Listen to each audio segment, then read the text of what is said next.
Hola, Junca. ¿Qué tal? Hola. Bienvenida. Muy bien. Muchas gracias. Muchas Siéntate, gracias. por favor. Muchas gracias por venir y por estar con nosotros en este acto del tercer sector. Estamos haciendo una serie de preguntas comunes a todas las personas que vais a intervenir. La primera es una curiosidad. Tú que eres más joven, no sé qué hacías en el año 2012, cuando nació la plataforma del tercer sector, y qué estabas haciendo entonces.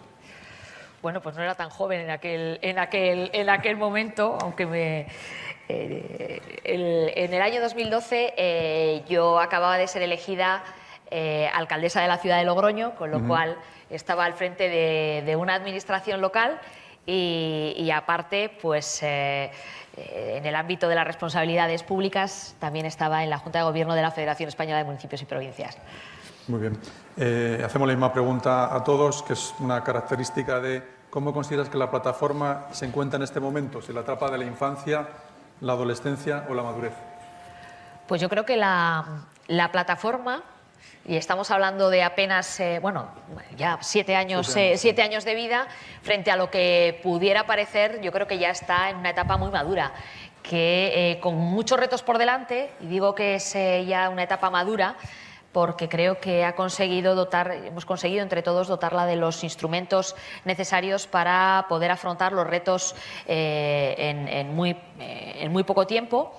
Y por otro lado, porque los momentos y la situación económica y la situación social en España en el año 2012, cuando os constituís como plataforma, hace que hayáis tenido que madurar a una rapidez importante, ¿no?, para hacer frente a muchas situaciones y eso pues os ha dado esa madurez, y una madurez que también viene de la mano de un ámbito legislativo con esa ley del tercer sector y la ley del voluntariado, que creo que son herramientas importantes, y también pues lo que es la mesa, ese marco estable de participación y de colaboración institucional que garantiza esa madurez.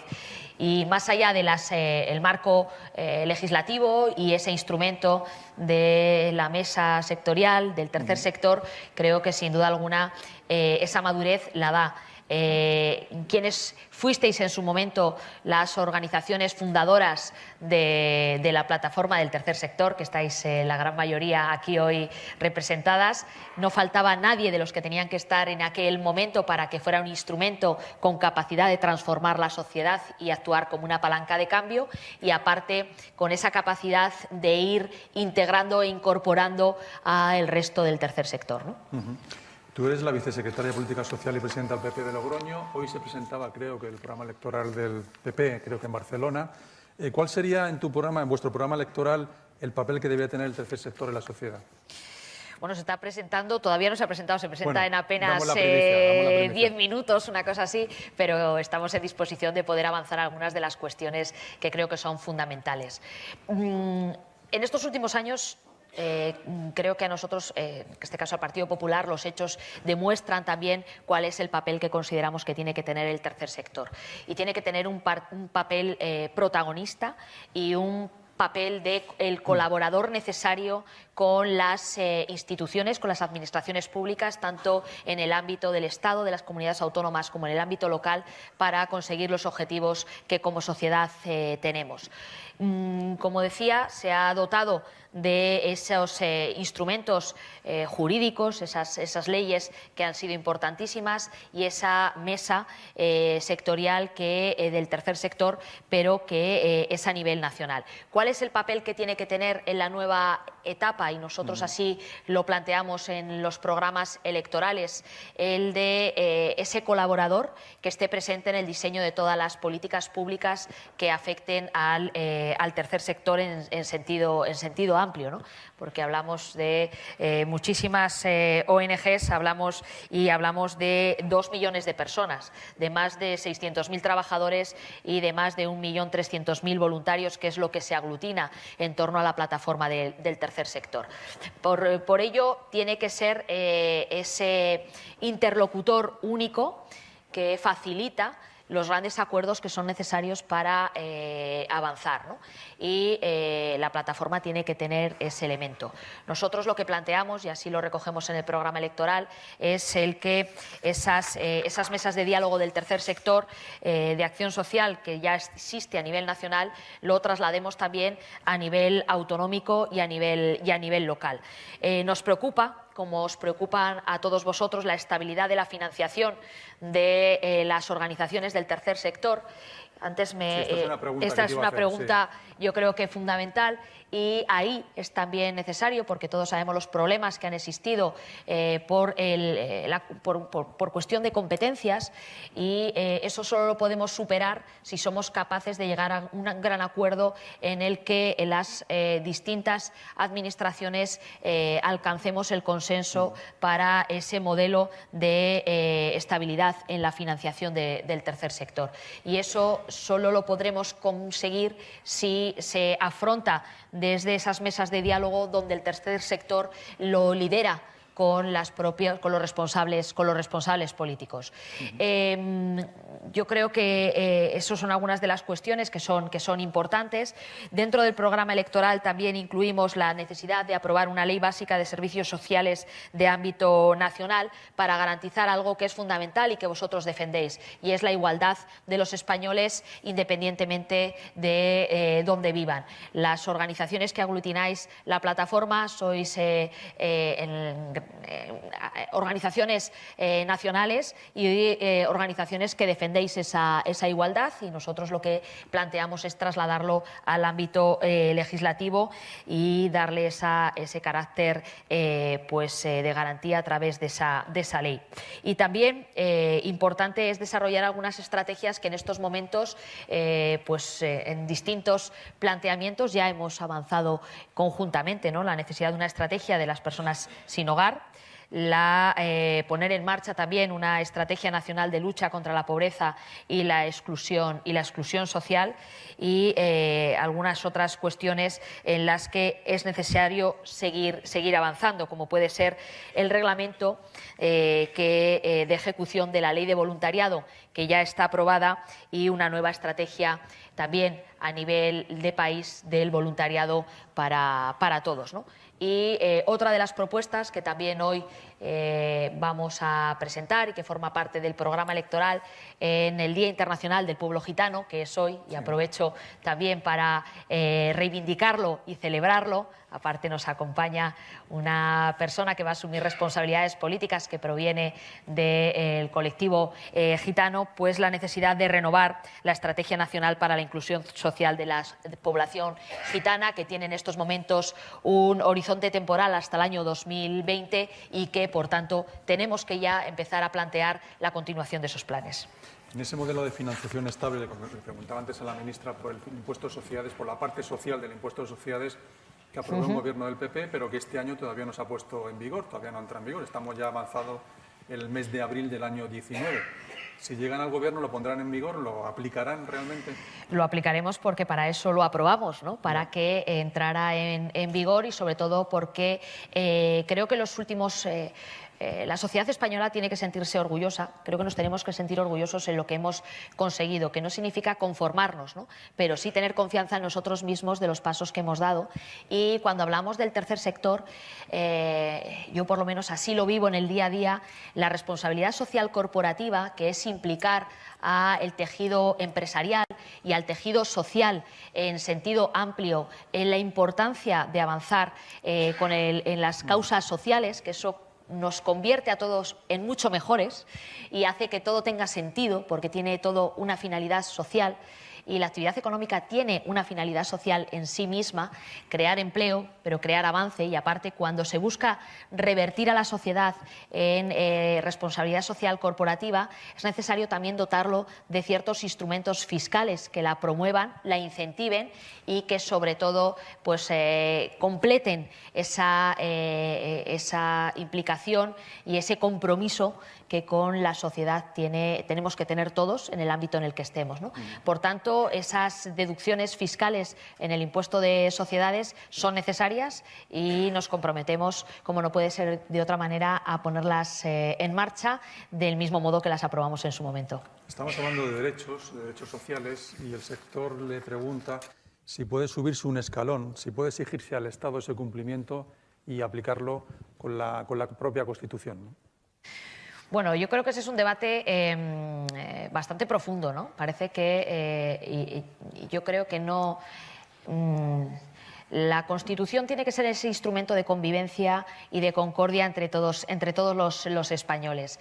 Y sin duda alguna esa Constitución, la del 78, nos ha permitido llegar hasta donde estamos 40 años después, algo más de 40 años después, y haber visto cómo la Constitución no marca límites, no es ningún obstáculo. Todo lo contrario, ha sido el impulso que en el año 78 nos permitió avanzar en derechos y, por tanto, no es la Constitución española no es ningún obstáculo, sino todo lo contrario. Es la herramienta que nos permite avanzar y que todos nuestros derechos estén garantizados. Por tanto, nosotros no consideramos que ese avance tenga que venir de la mano de una reforma constitucional para que se produzca, sino de otro tipo de instrumentos, ¿no? Las leyes ya son perfectamente posibles en el marco de la Constitución que tenemos, y el tener una Constitución madura y una Constitución con amplio respaldo y amplio consenso como la que nos dotamos en el 78 es un marco perfectamente óptimo para que podamos seguir avanzando y en el que ya están garantizados esos derechos. Vamos a pasar a preguntas del público, pueden seguir viniendo más, no hay ningún problema. Luego intentaremos hacerlas todas. Y como decía una persona, luego os enviamos todas las preguntas que la gente ha hecho, porque la gente quiere venir a preguntar y a conocer vuestras opiniones. Por ejemplo, si gobiernan tras el 28 de abril, ¿se preocuparán de forma activa por la Convención de las Naciones Unidas, sobre todo por los derechos de las personas mayores? Pues ese es un compromiso que hemos asumido y que asumimos en el programa electoral y que es uno de los pilares del programa electoral y del compromiso con España que tiene el Partido Popular y Pablo Casado, ¿no? En un país, España, que tenemos una crisis de despoblación y estamos sufriendo ese invierno demográfico que tiene una parte buena, ¿no? Porque es consecuencia de que cada día vivimos más y lo que tenemos que aspirar como sociedad es a vivir más, pero vivir mejor. Ese compromiso con las personas mayores debe de ser uno de los compromisos fundamentales de la sociedad española y el compromiso nuestro, por supuesto, es seguir avanzando en esa línea y concretamente una de las medidas que se plantean es una estrategia nacional para luchar contra la soledad. Esa soledad que se puede convertir en una epidemia que tenemos que combatir y que es consecuencia de ese envejecimiento que la calidad de vida que tenemos nos está proporcionando. Somos el segundo país del mundo con mayor esperanza de vida y, por tanto, lo que tenemos que hacer es priorizar ahora también las políticas públicas, enfocándolas hacia garantizar esa convención de derechos y, sobre todo, la calidad de vida de las personas mayores, ¿no? Una de las cuestiones que también ya hemos avanzado en nuestro compromiso es que el acceso a todos los instrumentos que tienen que ver con la dependencia quede garantizado en un mes, ¿no? Hay un montón de preguntas, no voy a poder hacerlas todas, ya os aviso, pero no importa, vamos a luego enviárselas. ¿Es razonable que la Administración General del Estado no tenga competencias en acción social, que no tenga competencias para armonizar los servicios sociales en términos de igualdad y solidaridad? Yo creo que ahí está una de las claves que tenemos que resolver cuando hablamos de los retos del futuro más inmediato, ¿no? Del medio plazo. Y tenemos que plantear, en primer lugar, esa igualdad que decía yo al principio entre todos los españoles y que, por tanto, llevemos a cabo esa coordinación de las políticas a nivel país y que, por tanto, los derechos que tengamos los españoles sean los mismos cuando hablamos de, de la protección social, independientemente de dónde vivamos. Esa coordinación le corresponde al Estado y hay que ejercerla. Y cuando hablamos del ámbito fiscal o del ámbito, al final, de la estabilidad de la financiación del tercer sector, estamos hablando también de ese aspecto y todos somos conscientes de cómo una sentencia al final deshizo ese trabajo que entre todos habíamos conseguido de la distribución del 0,7 entre las entidades del tercer sector. Por eso creo que allí donde no llega a lo mejor las competencias, sí que puede llegar el acuerdo, y debe llegar el acuerdo que se promueva también y que se impulse desde la propia plataforma. Pero, sin duda alguna, en esa pregunta está la clave de qué tenemos que cambiar y hacia dónde tenemos que caminar los próximos años. Y es lo que nos demanda la sociedad española. Los españoles lo que nos están pidiendo es mismos derechos y mismas obligaciones, independientemente de dónde vivamos, y mismo acceso a los servicios públicos. Una pregunta ahora por Twitter, o sea que hay gente que nos está viendo en directo también puede participar. Le quieren preguntar por la renta mínima de ingresos. Hay un pilar social europeo que dice: toda persona que carezca de recursos suficientes tiene derecho a unas prestaciones de renta mínima, adecuadas, que garanticen una vida digna a lo largo de todas las etapas de su vida. ¿Ustedes están dispuestos a establecer o garantizar una renta mínima adecuada? Nosotros, en algunas comunidades autónomas donde gobernamos, ya la hemos planteado. De hecho, yo provengo de una, La Rioja, que ya la tiene aprobada y está en vigor. Para nosotros es importantísimo, en primer lugar, las políticas de empleo, porque es desde la creación de empleo desde donde podemos impulsar la igualdad de oportunidades y, además, luchar contra la pobreza y contra la exclusión social. Es ahí donde tenemos que poner el énfasis. En primer lugar, no podemos desligar unas medidas de las otras. Y en cuanto a la renta mínima, una de las cuestiones que nos preocupa y que también planteamos es la necesidad de armonizar también ese tipo de medidas y de ayudas con carácter nacional y con carácter de país. No puede ocurrir tampoco que, dependiendo de dónde vivas, tengas acceso a una renta mínima en unas condiciones sí o no. Eso es otro de los aspectos en los que tenemos que armonizar y tenemos que buscar esa igualdad entre todos los españoles. Pero para nosotros, repito, cuando hablamos de renta mínima, queremos hablar desde una visión que empieza en la creación de empleo, y en la creación de empleo especialmente para la población en riesgo de exclusión social y con mayores dificultades para acceder a la igualdad de oportunidades. Ese debe de ser el primer elemento para buscar luego cómo resolver la renta mínima. Seguimos en un desarrollo de la ley del tercer sector sin contar con un plan para su impulso, reconocimiento y estabilización. ¿Para cuándo se comprometen a ello? Pues para la próxima legislatura, igual que nos comprometimos con dos leyes, la ley del tercer sector, y la aprobamos, igual que nos comprometimos con la ley del voluntariado y la aprobamos, nuestro compromiso es seguirlo desarrollando, y somos perfectamente conscientes de que es necesario ese reglamento y ese desarrollo de esas estrategias en ambos ámbitos. ¿Cuáles serían sus principales propuestas para garantizar los derechos de las personas migrantes, solicitantes de asilo y refugiadas? Creemos que tenemos una buena legislación y que lo que tenemos que hacer es trabajar para la aplicación entre todos, desde la solidaridad y, sobre todo, sin utilizar estos temas como arma política. ¿Qué planes tienen ustedes para el desarrollo de la ley del mecenazgo, para una mayor implicación del sector privado, tanto para ciudadanos como para empresas? Bueno, la ley de mecenazgo efectivamente es uno de los instrumentos que nos puede permitir el incrementar el apoyo y el fortalecimiento del tercer sector. Y en ese fortalecimiento del tercer sector hay un planteamiento: es más sociedad y menos administración. En su momento impulsamos, a través del impuesto, el IRPF y el impuesto de sociedades, las deducciones fiscales que permiten al final fortalecer esa ley de mecenazgo y tal y como me hacía usted la pregunta al principio con la ley de sociedades, pues seguir impulsando esas bonificaciones fiscales para que se puedan llevar a cabo, ¿no? Concretamente elevar la deducción de donativos en el IRPF del 25 al 30 es lo que tenemos aprobado y lo que nos comprometemos a mantener y en la medida de lo posible mejorar, y llevándolo hasta el 35% y la aplicación de las deducciones también en el impuesto de sociedades tal y como está aprobada. ¿Se compromete el Partido Popular a llegar a un acuerdo parlamentario para aprobar en la próxima legislatura una ley integral de igualdad de trato y lucha contra la discriminación? Sí.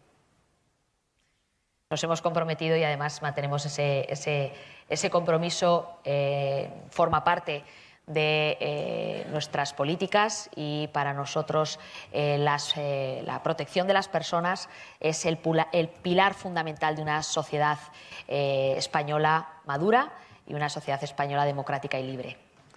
Una pregunta de Twitter muy pertinente porque está de moda, y menos mal que está de moda, porque hasta ahora parece que no nos hemos dado cuenta de ello, es que ¿qué tipo de medidas van a tener ustedes en cuenta de cara al mundo del medio rural y la lucha contra la despoblación?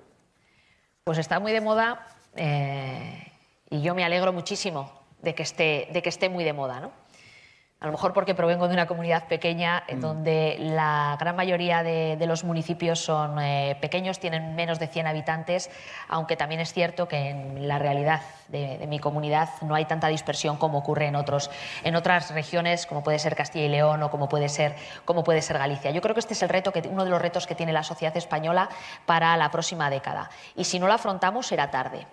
La perspectiva del mundo del medio rural debe de estar presente en todas las políticas de una manera transversal, porque cuando hablamos de discapacidad, y está Luis Cayo aquí, el presidente del CERMIL, y lo sabe muy bien y lo traslada siempre, es necesario que toda política que planteemos en el ámbito, por ejemplo, de la discapacidad tenga presente siempre la perspectiva del medio rural. ¿Por qué? Porque se convierte en una doble discriminación y en una barrera más que hay que superar. O cuando hablamos de las políticas en la lucha contra la violencia de género. Tenemos que pensar siempre, nuevamente, construir todas las políticas públicas dando una vuelta de tuerca más cuando ya estén diseñadas y pensando cómo hacerlas posibles también en el medio rural, porque existe ahí una mayor discriminación y una mayor lacra que en el medio urbano. Por tanto, uno de nuestros principales compromisos, y así lo recogemos en el programa electoral, es que la perspectiva del medio rural esté presente en todas las políticas públicas que diseñemos. Cuando hablemos de educación infantil de 0 a 3 años, hay que pensar también no solo en la perspectiva urbana, sino en la perspectiva rural, hasta el punto de que una medida, si no la has tenido en cuenta con esa perspectiva del medio rural, puede ser excluyente y puede limitar ese planteamiento y ese objetivo que tú buscas si no tienes muy presente que todo tiene que tener la flexibilidad para que pueda adaptarse y pueda implementarse en el ámbito rural. Yo creo que no solo se trata de incrementar la natalidad, que es necesario, proteger a las personas mayores, porque las personas mayores viven con una especial debilidad y mayor fragilidad en el ámbito rural, sino además dotarlo del acceso en igualdad de oportunidades a los servicios, como pueden ser la educación, la sanidad, los servicios sociales en cualquier municipio de España. ¿Cómo ayudarían ustedes con algún tipo de medida para fomentar la contratación de personas con discapacidad? Pues siguiendo la línea de lo que ya hemos impulsado, ¿no? Y está, por ejemplo, en la Ley de Contratos del Sector Público, la última ley que hemos aprobado y que aprobó el Partido Popular y que ha entrado en vigor en el actual gobierno del Partido Socialista, y es seguir promoviendo a través de la propia contratación pública la responsabilidad social corporativa de la propia Administración, que se convierte en un muy buen ejemplo para que luego la sociedad, desde el ámbito privado, también lo impulse. Si su partido gana las elecciones, ¿qué 3 medidas pondrían en marcha para, de una vez por todas, acabar con la violencia de género y las muertes? Yo creo que este es un tema que tiene un buen punto de partida, y es el Pacto de Estado contra la violencia de género. Se podría haber planteado como un plan de un gobierno creo que el Pacto de Estado es el mejor instrumento que tenemos entre todos para trabajar de una manera conjunta contra la violencia de género. Y es en ese marco en el que nos comprometemos a desarrollar todas esas políticas que hemos pactado entre todos para que la sociedad española consiga superar lo que es la mayor lacra social que tenemos. Llevamos muy pocos meses de este año y ya son 16 mujeres las que han muerto en España víctimas de violencia de género. Y ese es un compromiso que el Partido Popular tiene con las mujeres españolas y que tenemos con toda la sociedad española, porque no solo es un asunto de mujeres, sino que es el reto que la sociedad española tiene por delante, y desde la unidad, desde la no utilización política de un asunto tan serio, podemos hacerlo. Pero creo que debe de ser dentro del Pacto de Estado, porque eso a la sociedad española le da una seguridad, y además porque lo que ahí está acordado lo hemos hecho entre todos los partidos políticos con una amplia mayoría, ¿no? Y eso es el camino que entre todos debemos seguir. Hay una pregunta curiosa que dice, los mayores, en torno a 1,5 millones de personas, dice que no pueden acceder a los medicamentos por la aplicación del copago que hizo el PP en su momento, y le preguntan si esto lo van a revertir, si lo van a dejar de aplicar. Bueno, yo creo que, vamos a ver, el Partido Popular, las medidas que llevó a cabo, lo que permitieron es que muchísimos pensionistas pudieran acceder de manera gratuita a los medicamentos, cosa que no podían hacerlo antes. ¿Qué medidas? Da gusto. Da gusto su ritmo porque me hace permitir más preguntas. Hay veces incluso que me gustaría repreguntar, pero como quiero que todos ustedes tengan la opinión de poder preguntarle, le preguntan, bueno, ve que hay un rumor, ¿no?, en la sala. ¿Qué medidas van a ustedes impulsar para combatir la exclusión social por razón de edad?